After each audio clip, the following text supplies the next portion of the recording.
زنا کدی بھی قابل رخصت نہیں، بھاویں جان جاندی ہوئے. اگر تمہوں کسے آخیا کسے نو گولی مارنے کر زنا تے ہن آکھے جان بچاونی ہے میں زنا کر لواں، نہ مر جاوے شہادت دا رتبہ پاوے گا. اسی لیے اعلیٰ حضرت فرماتے ہیں اس کے لیے یعنی ضرورت کے لیے تمام ممنوعات کہ کسی حال میں قابل اباحت یا متحمل رخصت ہو، مباح یا مرخص ہو جاتے ہیں. فرمایا ضرورت واسطے او حرام کم ناجائز کم جائز ہو جاندے نے جڑے کسے ویلے رخصت دے قابل ہون، جڑے جنہاں دی رخصت کسے ویلے ہووے ہی نہ او ضرورت دی وجہ نال جائز ہوندے. جویں فرمایا زنا جڑا ہے اے ہر نبی دی شریعت وچ ہر وقت حرام رہا ہے.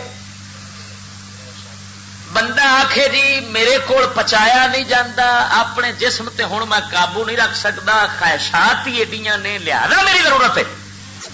تے اے نہ ضرورت ہے تے نہ اس دی وجہ نال زنا حلال ہونا.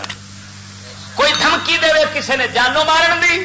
جان دے خطرے وا جان بچاون واسطے، ہن کوئی آکھے جی وہ 5 چیزاں دے بچاون واسطے تے ضرورت ہو جاندی ہے، تے ہن اے کیونکہ اگوں حرام کامے جائز جیڑا کسے ویلے حلال ہو سکدا ہی نہیں ہے، جائز ہویا ہی نہیں، لہذا ایتھے ہن عورت ہے تے بھاویں مرد